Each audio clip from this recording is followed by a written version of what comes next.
What's up guys, Jace with TDTV, coming with the second part of Music Making for Dummies. This week we're going to be taking a look at how to record vocals and what place to start, but with the equipment that you need to actually record vocals. There may be some pretty obvious things that you may need, like a mic or some headphones, but there's some things you may not have thought of when you started your journey into recording and music production that you definitely do need. The first thing that you need is definitely an audio interface. These come in every flavor and variety, whether you're on Mac, PC, USB, Thunderbolt, Firewire. There is something out there for everyone. You can find something that works with your system. What an interface does is essentially it changes the analog input from the mic into digital ones and zeros that the computer can understand. The next thing that you'll need is, of course, a mic stand. You don't want your artist holding the mic. You don't want the mic to be wavering in distance from the artist themselves. You want it to be at a constant distance so you get a constant sound and a constant proximity effect as they're actually recording their vocals. Another thing that's pretty crucial to have is a pop filter. These things are dirt cheap. You can find them on Amazon for $10. Everything that we have here, we will have an option linked for you that is well within a range of anyone just starting out. But essentially what a pop filter does is it takes out the plosives. So the P sounds, the T sounds, those things where wind, if you imagine leaning your head out of a car window, that wind is moving past the window, it creates that rushing sound. That's what we all know. The same thing will happen with a mic. If you don't use a pop filter, or at least to an extent the pop filter cuts down on the wind actually moving over the capsule of the mic, the capsule is just the part of the mic that actually accepts the sound. We also have a reflection filter. Another misconception with recording, especially when you're in a bigger room, is that you want to be in a corner. When you get in a corner, you actually come closer to those reflections and essentially sound bounces off the walls and the ceiling, and it's going to come back at the mic, and when that sound hits, it's going to be at a different part because of echo and how there's a delay. It's going to be a different part of what you hear in the initial sound, and it can create some funky variations in the recorded sound itself. So what this does, and this isn't something you have to have, we recently picked this up, essentially it blocks out the reflections from the back of the mic from coming back in and hitting the mic. The last thing that you're going to need, obviously, is a mic itself. We're using an AKG 214 today. You can use anything. There's a lot of starter kits that come with a mic, an interface, and a set of headphones for around $150, and that'll get you almost everything you need. This is a bit of a step up in terms of sound quality, in terms of features, and things like that. That's what we'll be using today. However, I will link down below a couple budget options that you can use for a mic as well. The only other thing you really need to get recording is an XLR cable, which connects the mic to the interface, and a set of headphones. If you don't record with a set of headphones, you record with the sound coming through your speakers, you're going to hear that in the mic. That's going to pick it up, that speaker bleed is going to come through, and when you're recording tracks, you want them to be as raw and as, what's the word I'm looking for? You want them to be as raw and as isolated as possible, so when you go to mix them, you're only dealing with the track that you're trying to manipulate in some way. With that said, that's the equipment that you need. It's a very simple setup. You can easily get all of this equipment for under $200. If you shop used, check Letgo, Craigslist, you can find some great deals and some great equipment. Up until a few months ago, I was still using a Focusrite Scarlett 2i2. It's a $120 interface. I just recently upgraded it, but it has everything you need in a package that you can afford.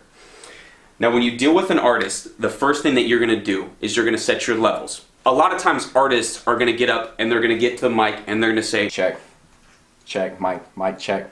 And it's not going to be the same volume, not the same excitement, as they're going to deliver the performance you're going to capture with. Now it's a fact, my mind is an artifact. I'm sweet like candy, naturally coming from rap. It's really important to make sure that the artist is getting levels checked at the same level that he is going to be performing at. A lot of artists move around, they yell, they do different things. You need to set levels based on that, not off them just saying check into the mic at a quieter level.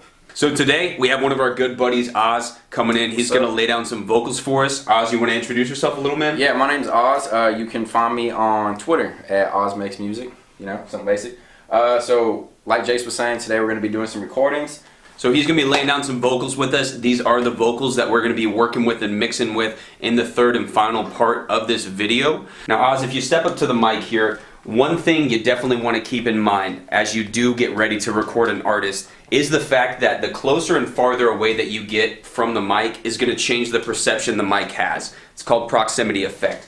So if he stands closer to the mic, you're going to get a more boomy voice, much like broadcast. We all kind of associate that real boomy, up close, personal vocal quality with broadcast mics. The farther away that you get, you're going to pick up more reverberation from the room, and it's going to be a little bit more of an open sound that just isn't going to be as intimate as if you were a little closer to the mic. It's important to strike a good balance between the two. But essentially, after you've set levels, after you've got your artist, you've got his headphones good. We good on the headphones? Oh yeah. Check. You're essentially ready to hit record. You hit record in your DAW, you record the vocals, and you're off to the races. So let's get that performance laid down here. Now it's a fact. Said it's a fact. Hey. Now it's a fact, my mind is an artifact. I'm sweet like candy, naturally coming from rap. If you say I'm crap, my lyrics must be over your cap. With wing shit and on trap music, I'm using these retarded artists. Fast, I'm in it to kick ass. Eyes is truly a spaz. He entered the game and made it a mess with Slim Shady finesse. Like God bless, he's really making me stress. Like who would've guessed it? Yeah. Another thing that we're going to go ahead and do here, and you'll have a better understanding of how this plays into the bigger theme of the actual track, is we're going to go ahead and double track what he just said so we can then pull parts to emphasize from the song. So he's essentially going to rap exactly what he just said, and we're going to work with that in the third video, and we'll show you kind of how double tracking a song adds some emphasis and can add a cool little effect. So let's go ahead and track that one more time.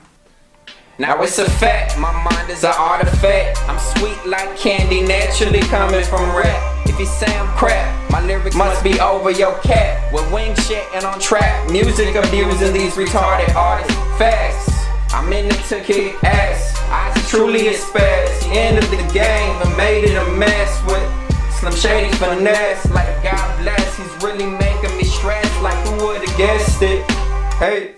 Me personally, whenever I do my doubles, what I like to do is I like to do it on the words that I want to key on to be a little bit higher rather than doing the entire track itself. I don't prefer to do the entire track itself, but I mean, like I said, it's just up to you. Another thing is that ad-libs, or another thing you could possibly do, which is to like hype it up. If it's about to drop, and go whoop whoop, and then whatever the fuck you can do, man. But I mean, yeah, I mean, all that stuff is up to you. I do it a certain way, you do it a certain way, so it's all music, whatever. Like we talked about in the first video, every artist is going to be different. You got to leave room for the artist to be themselves. They're a creative soul just like yourself making the beat. So just like with him, I asked him to do doubles. He decided to do emphasis on certain words. Every artist is going to have a different vision, and you got to work with that. In the third part of this video, we're going to take a look at bringing the beat in, bringing these vocals in. We're going to mix it all together and get you a good way to get a quick mix and master on how you'll have something that you're proud to bump in your car. At the end of the day, we're all looking for music to ride in the car too. So we'll do that in the third video. If you haven't already, check out the first video. We'll link that somewhere over here. That's where we made the beat. We go over some basic tips as you do make a beat, just some things you may not have thought about if you are starting out, or some things to consider as you kind of refine your own workflow. But if nothing else, we'll see you guys in part 3 of this video. We'll get you something that you're happy to listen to and show to your friends. Thank you for watching TD. Be sure to comment and subscribe to stay up to date on this entire series. We'll catch you in the next one. Now it's a fact, my mind is an artifact. I'm sweet like candy, naturally coming from rap. If you say I'm crap, my lyrics must be over your cap. With wing shit and on trap music, I'm using these retarded artists.